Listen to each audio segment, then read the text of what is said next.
متابعينا متابعي قناة طقسكم 24 وقناة ازدكاء، أسعد الله أوقاتكم بكل خير وصحة أينما كنتم في هذه النشرة الجوية الجديدة والتي سنستعرض فيها آخر التحديثات الجوية خلال الفترة الحالية. ونبدأ معكم من مناطق غرب القارة الأوروبية والتي لا زالت تشهد أجواء خريفية مبكرة بعد مشيئة الله تعالى، واستمرار تمركز عدة منخفضات جوية باردة في أجزاء من شمال غرب القارة الأوروبية تعمل على بقاء الطقس مضطربا في أجزاء واسعة من بريطانيا وشمال فرنسا، أيضا وصولا لبعض المناطق الجنوبية الشرقية من فرنسا وأجزاء واسعة من غرب ألمانيا وهولندا وبلجيكا، أيضا مناطق شمال إيطاليا، وتنشط سرعة الرياح الغربية ويكون الطقس مائلا للبرودة بشكل عام.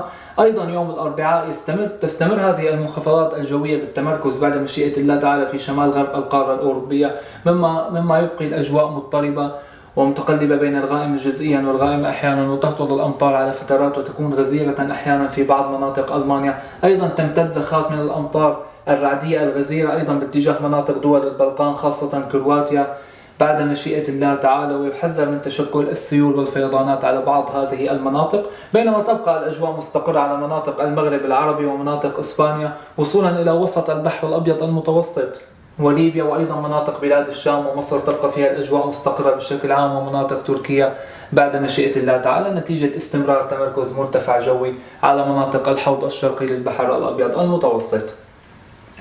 توزيع الكتل الهوائية ودرجات الحرارة في الطبقات السطحية القريبة من سطح الأرض: كتلة هوائية باردة لا زالت تتمركز على أجزاء واسعة من غرب القارة الأوروبية، وكتل هوائية دافئة وحارة أيضا تتمركز في مناطق وسط البحر الأبيض المتوسط وصولا إلى مناطق بلاد الشام وتركيا تعمل على استقرار الأجواء وبقاء درجات الحرارة أعلى من معدلاتها وأجواء أقرب للصيفية بعد مشيئة الله تعالى. أيضا أجواء مستقرة على مناطق شرق القارة الأوروبية نتيجة استمرار تدفق هذه الكتل الهوائية الباردة نحو مناطق غرب القارة الأوروبية. مناطق المغرب العربي أيضا أجواء مستقرة وارتفاع على درجات الحرارة، تكون الأجواء أيضا مائلة للحرارة خاصة في مناطق جنوب المغرب وجنوب الجزائر وأجزاء من جنوب شرق تونس بعد مشيئة الله تعالى.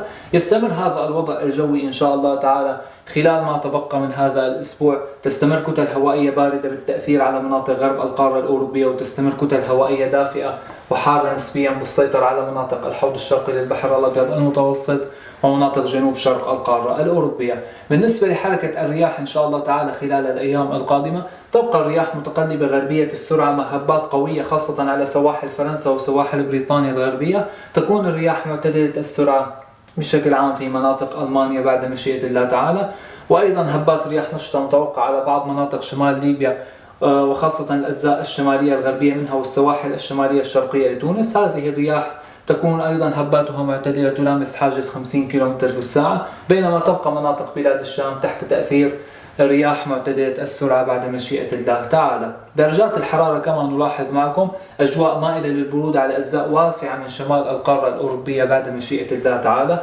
أجواء أيضا مائلة للبرودة على أجزاء واسعة من ألمانيا وخاصة المناطق الجنوبية والجنوبية الشرقية. أيضا مناطق جبال الألب بطبيعة الحال تكون فيها درجات الحرارة منخفضة، وأجواء باردة أيضا في أجزاء واسعة من فرنسا. تميل الأجواء إلى الاعتدال في مناطق جنوب فرنسا، وأيضا تميل إلى الاعتدال في مناطق شمال إسبانيا، ولكنها تكون حارة أيضا في مناطق جنوب إسبانيا ومناطق المغرب العربي. أجواء معتدلة على سواحل الجزائر بعد مشيئة الله تعالى، وتميل الأجواء إلى الاعتدال على المرتفعات الجبلية.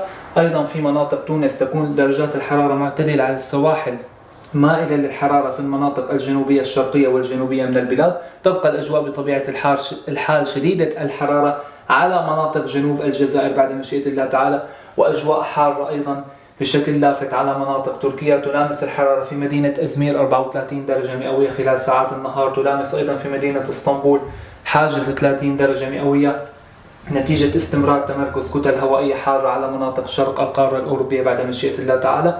أيضا مناطق بلاد الشام تبقى فيها الأجواء مائلة للحرارة نهارا، ودرجات الحرارة كما نلاحظ معكم تسجل حوالي 34 درجة مئوية في المناطق الغربية من سوريا وصولا إلى مدينة دمشق بعد مشيئة الله تعالى. ننتقل معكم الآن إلى موريتانيا والتي لا زالت تشهد بعض أجزائها وخاصة المناطق الشمالية الغربية من البلاد وبعض المناطق الجنوبية الغربية حالة عدم استقرار قوية يتوقع أن تستمر خلال 24 ساعة القادمة بعد مشيئة الله تعالى.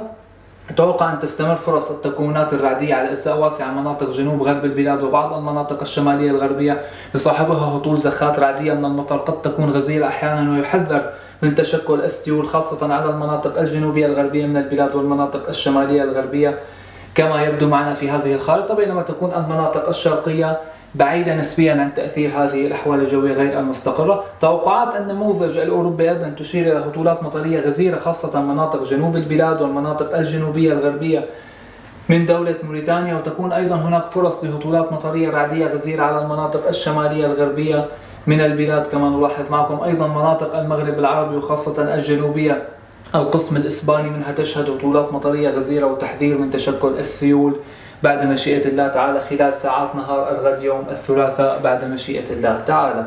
درجات الحرارة تبقى الأجواء حارة على أجزاء واسعة من شرق موريتانيا بعد مشيئة الله تعالى. درجات الحرارة تلامس 40 درجة مئوية في المناطق الشرقية من البلاد وصولا إلى بعض المناطق الشمالية الشرقية، بينما تكون الأجواء أكثر اعتدالا على السواحل الغربية من البلاد. تسجل العاصمة نواكشوط 30 درجة مئوية، وتكون درجات الحرارة أيضا معتدلة بشكل عام في أجزاء واسعة من المناطق الجنوبية الغربية من البلاد، تكون في أوائل الثلاثينيات بعد مشيئة الله تعالى. إلى هنا نصل معكم إلى ختام هذه النشرة الجوية قدمناها لكم من قناتكم طقسكم 24 وقناة SDK.